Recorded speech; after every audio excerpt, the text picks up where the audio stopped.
All right. So hi guys, we are ready for the next run, which is Croc 2 80% by Jayrude. Take it away, Jay.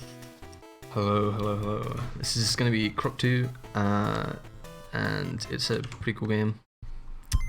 It's a top-down, like free-fall platformer, and it's like the GameBoy version of a PS1 and PS2 game by the same name. I'm just going to watch the opening cutscene quickly because it's kind of cool. Give it a sec. Okay, so here we go. Some sick lore. There's a nice little message in a bottle coming along here, and we're going to be this crocodile playing with this little gobbo, and he finds this little message washed up on the shore, and he reads it, and he finds out that he has a mum, and he has no idea basically that he had a mum, and he decides to jetpack off of his island to go and look for her. They have jetpack technology for some reason. Yeah, so already start to run. We can give time in 3, 2, 1, start. So we're just landing after our jetpack adventure. This is the first of 4 villages in the game.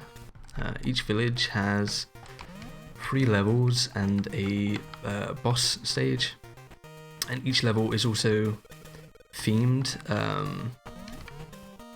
So this is Sailor Village. All the good little gobbo guys, sailors, and all the baddies like this dude here, dress up as pirates. They have like eye patches and cutlasses and stuff like that.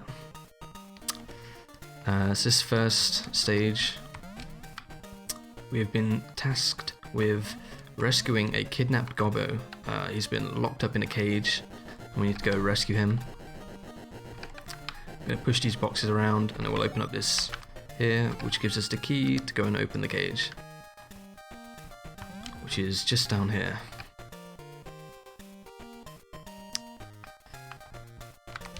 Oh. Wait, did I not get the key? I did get the key, it was just being very weird. Interesting. It says gobbo rescued, and I'm gonna go help the next gobbo who has had his sandwich stolen by a crow, and he wants us to go retrieve the sandwich. I'm not sure why you'd want a sandwich that has been nibbled by a crow, but he wants it back, so we're gonna go get it for him. Go over to the right. Do some sick diagonal jumps. Yeah, the movement in this game is pretty simple. Moving diagonally doesn't give you any extra speed, so it's just like you don't. Well, I guess it sort of does, but you like moving diagonally doesn't affect your horizontal speed or your vertical speed, like decreasing it. So you can just hold diagonals, and it's pretty nice. We're gonna do some nice little diagonal jumps over here. We don't want to fall into these, like the void, because that takes away one of our lives. And the live system, I guess I can explain. So in the bottom right, you can see I have 3 little hearts, and then 1 big heart with a number 3 next to it. The little hearts are my HP on this life, and that gets decreased by being hit, and it can be restored by picking up hearts. And the big one is my lives, and that decreases if you lose all your HP or if you fall into a pit, and it can increase for every 20 enemies you kill. Now, if you run out of lives completely, you game over, and it sends you back to the village, and you have to redo the stage that you were in when you died, when you game overed. So ideally, if you're going to game over, you want to game over right at the beginning of a stage. So like, I'm hoping all my game overs are going to be intentional ones, because it can be a fairly big time loss if you game over at the end of a mission. It just loses like 2 minutes. So we're going to try and avoid that. Now, this is the last normal stage of the first village, and we're basically helping a gobbo get some treasure that he's had stolen from him. I think it's a pocket watch, a book, and then like a little statue thing. We've got 2 of them already. We're just gonna do this little auto scroller sort of thing. And once this gets to the end, we're gonna get the statue. It's just gonna pop out of these pipes. Oh, it's not a statue. It's something. I'm not really sure what that one's meant to be. There we go. All of the normal stages of this village done. We're gonna go do the boss fight. Basically, there's this big squid called Sabina, and we are gonna throw a couple of explosive barrels at her face. Whoops. There's 1, 2. Oh, barrels on the other side. 3. There we go. And that is Sailor Village completed. They're gonna tell us that they don't know anything about our mum.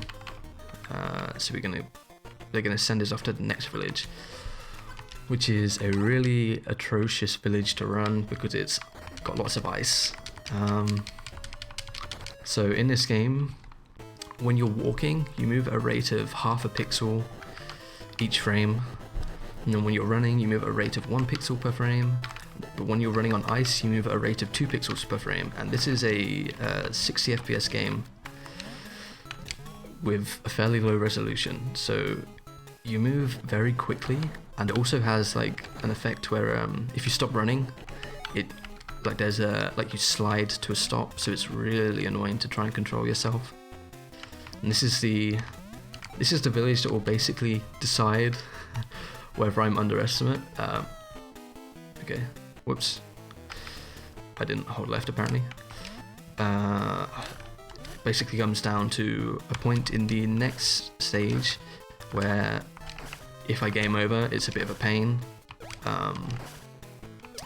But yeah, I can game over I think twice before I have to worry about being overestimate, so it should be fine. Hopefully. I've probably just jinxed it.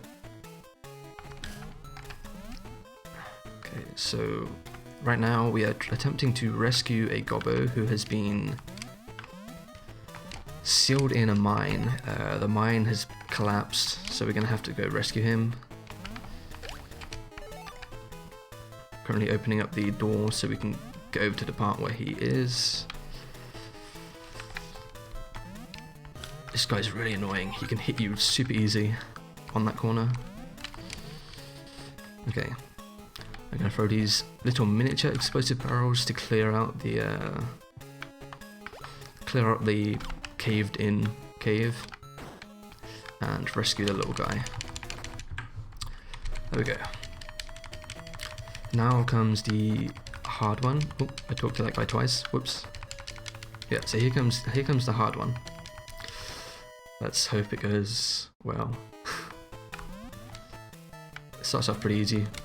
Just do some nice diagonal jumps. Then you lower some bridges.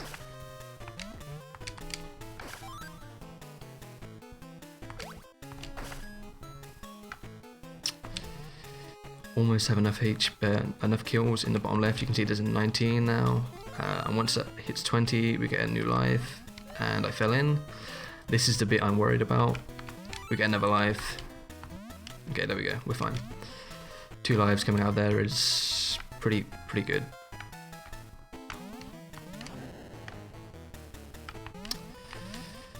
I'm gonna go press another button. I'm very happy that I didn't die too many times there. That could have been pretty rough. I had one of my practice runs, I game overed 3 times due to that single jump. It's a real pain because you have to run on it. If you don't run, you can't make the jump, so it's quite annoying. Yeah, only 1 death, pretty good.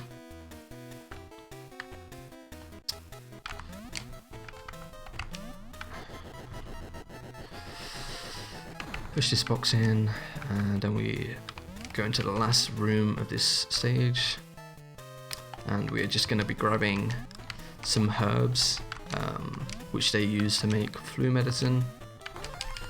Obviously it's quite cold here, they get the flu a lot. We're gonna help out this guy here. He's trying to make a snowman, but he hasn't got anything to put on it, and it's quite sad. So we're gonna grab him. We're gonna grab him a hat for the snowman, some arms for the snowman, and a scarf for the snowman. This room is really horrible. Loads of ice, and there's loads of pits. But luckily, there's a nice straight line there,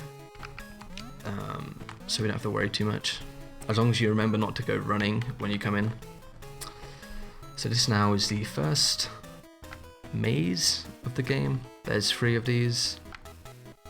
Basically all of the rooms look the same, and if you go the wrong direction it resets you to beginning. You're meant to find a solution on like some signs or something. That one is just left, up, up, right, down. And also at the top of this room I picked up the first of the 3 parts for the snowman. It was a bucket, I think, which they use as a hat. Now I'm gonna go grab the other ones. We're gonna use this to block off the water flow, and then we find some hands which are just, you know, they're just chilling in this little hole. And then finally the third piece, which is the scarf. We just need to push these 2 boxes in, and once we do that it lowers a piece of the terrain so we can climb up.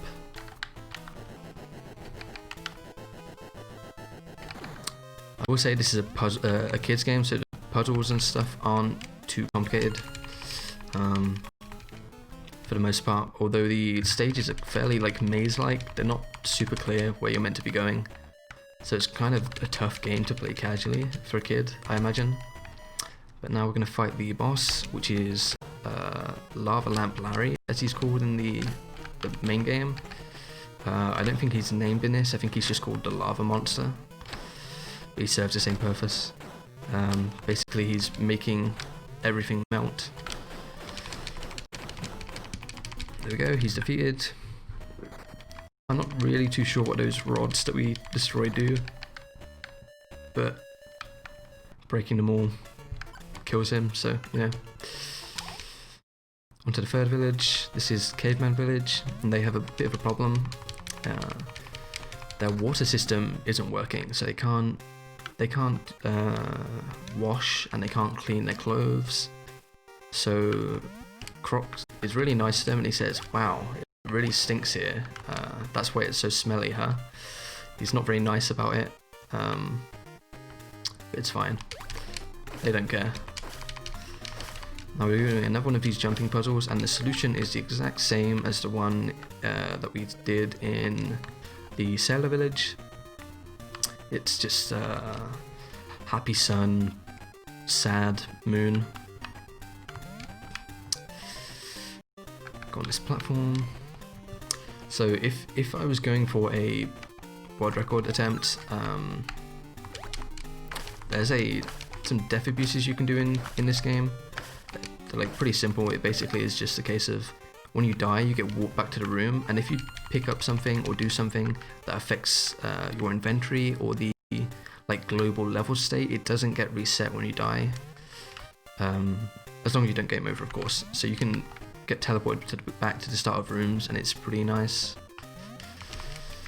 So we just went and picked up a valve that we can use to turn their water systems back on. There we go. And this cutscene, you can actually just run down and run away from it, but like it basically, there's no point in doing that because then the cutscene doesn't end. Okay, now we're helping them again. This is the second stage of this, and we're going to push this wooden box around, right? You can see this is very clearly a wooden box, and we're going to push it into the lava, and somehow this wooden box is going to stop the lava flow. I'm not really sure how it works. It also removes all the lava that was at the bottom somehow. It just does, you know. And for this stage we're collecting 3 gears, which I think they use to, they're basically having a problem with the lava level is rising, so I think they use some pumps or something like that to Oh, that was pretty nice. I'm surprised I didn't die there. They're fairly tough jumps to do.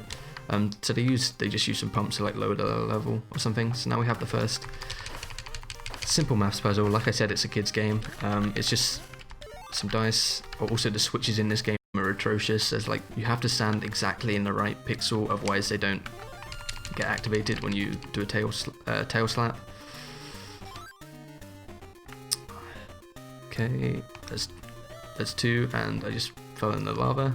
It's fine. I just fell in the lava again. Let's really hope I don't do it again. Okay. This is fine. I'm gonna do a game over in the next level now because of this. Also, this is another one of those infinite mazes. The solution to this one is right, up, right, up.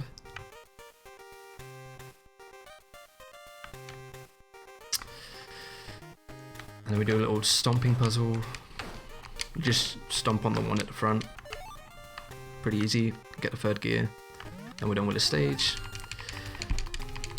And yeah, like I said, I'm gonna do a game over here. It doesn't reset the progress in all of those stages I've completed. So that's fine. Game over. Cool. Continue. Now we just need to complete this last stage. And as you can see, we get reset back to 3 lives. This has a frame perfect jump to the right to skip going on these platforms. But as this is a marathon, I'm not going to do that. I did do that jump though, which is a little bit scary, but not too much. You can also jump over to the right on the diagonal here to avoid going around like that, but it's also fairly tight. So again, marathon, be safe.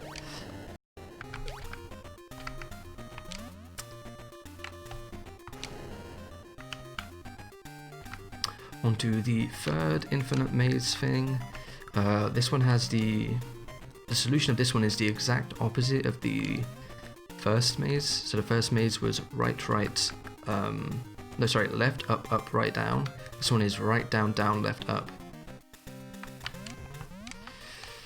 There we go. We get this little toy. It's a Robo Gobbo. They're used in 100%, but we don't need them. Also, yeah. They get put in the shop so you can buy them. We don't need them. We're gonna now fight the mad scientist, which is the boss of this village.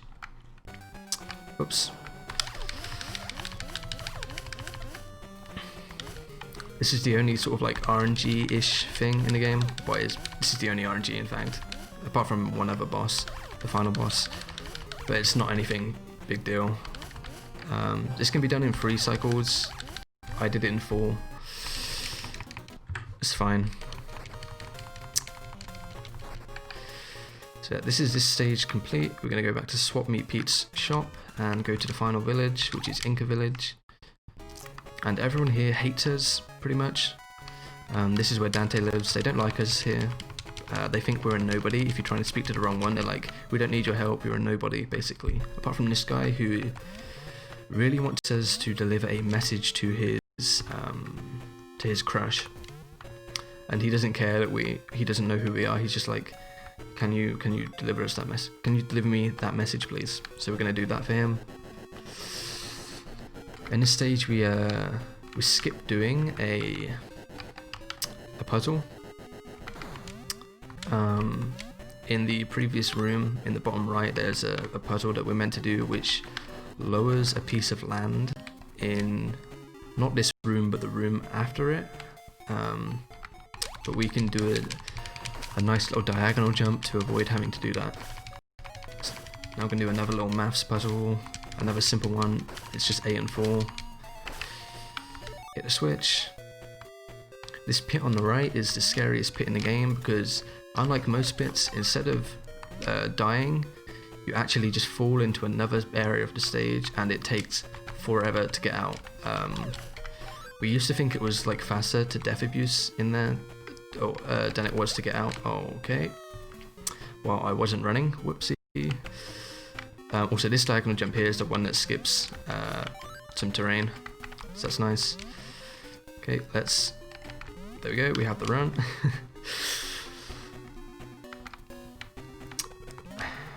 So coming up on the gobbo that we were meant to deliver the letter to. She is just over here. I almost fell in just there. You may have noticed Croc sort of stopped for a moment before he started running again. And that means you landed on the furthest possible pixel without falling into the ground. So we go. We give it to her, but she says she doesn't care about some stupid letter. She has bigger things to worry about, like her granddad, who has been kidnapped and put in a jail cell. So she's asked us to help break him out. So we're gonna go do that. And this is another pit which just teleports you to somewhere else in the level. In this case, it just teleports you. Oh, wrong one. It teleports you down to another little puzzle, which opens this gate. There we go. And now we have to do press some switches to open the cell. There we go. And there's the granddad, who happens to be the mayor of the village, and he talks for quite a while.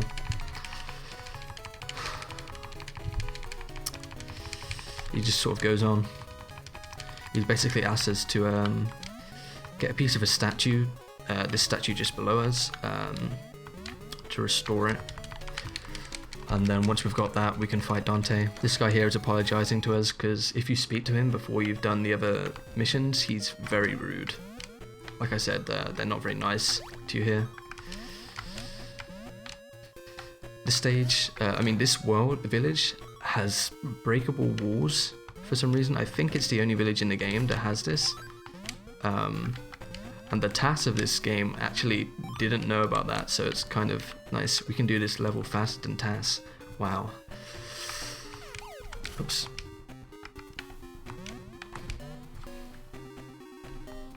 So we're going to fight some bees.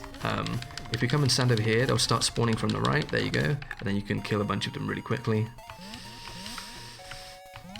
And then we can grab the statue piece. Wonderful. And yeah, now it's time for the final boss. He's just down here in this big room. Scary guy. We have to throw some barrels at him, kind of similar to the first boss. And he has a really kind of precise hitbox, so we have to make sure we're standing in like the very middle of the carpet, otherwise we just don't hit him with a barrel. And I'm waiting until those bees in the middle go to the right, otherwise they can cause some issues.